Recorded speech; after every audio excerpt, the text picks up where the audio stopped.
I've got good news and I've got bad news. Just kidding. Let's face it, there is no good news these days. It seems that every single ounce of news is bad news. So, how do we raise children in an environment where the news, it's terrifying. There are fires, there are hurricanes, there are race riots, there's a pandemic. We haven't even gotten to politics. The world around us seems to be fractured. It seems to be crumbling. And how are we supposed to raise our children when this is the news? I want you to stick around to the end because in this video, I'm going to give you a biblical principle how to raise your children with news like this.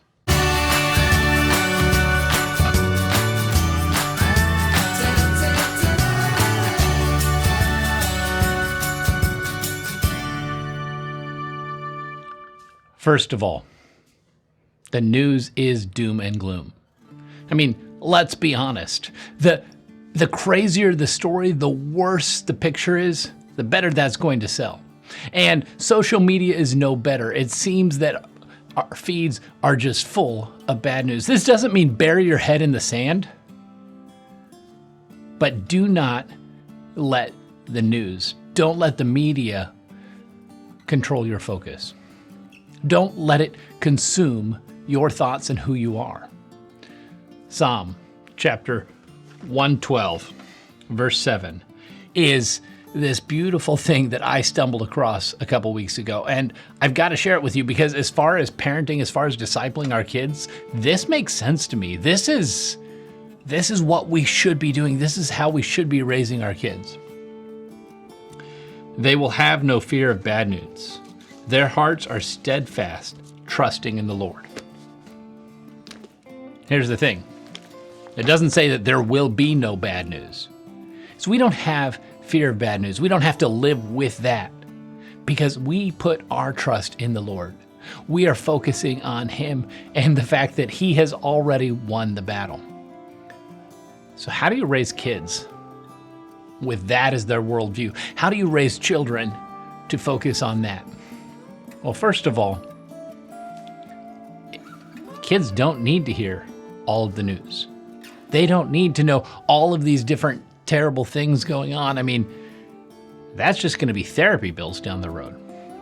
Instead, raise your children with the Bible stories. Build their faith one brick at a time as you tell them stories of Noah, and Moses, Elijah and Elisha, David and Goliath, Jesus. Let them understand that no matter how big the problem is, we serve a God who still sits on His throne. You guys, the answer is simple. If you want to raise children who place their trust in the Lord, this is the big idea. This is the big thing that I want to get across. You've got to put your trust in the Lord. No matter how much time you're spending on news, no matter how much time you're spending on social media, you need to be spending even more time in the Word.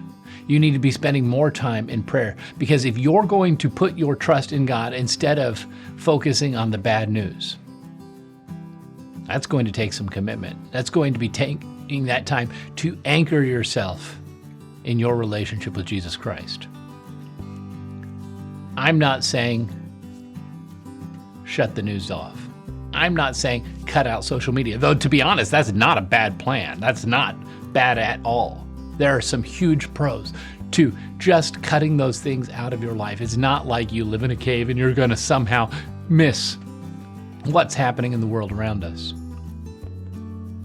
But what I am saying is, because there is so much bad news coming in, you've got to focus on the good news. The word gospel means good news. Jesus Christ is the good news.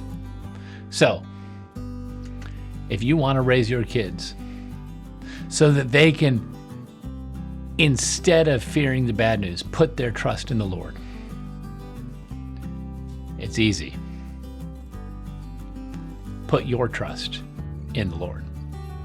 And if you've enjoyed this video and you'd like more, we are going to be giving little tips and tricks how to disciple your children.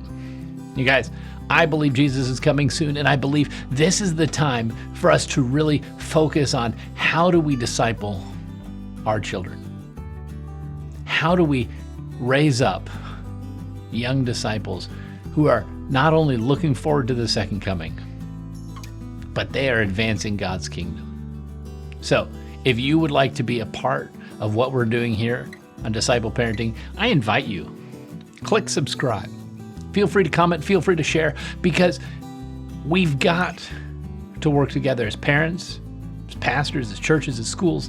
We've got to work together if we are going to raise this next generation to put their trust in the Lord.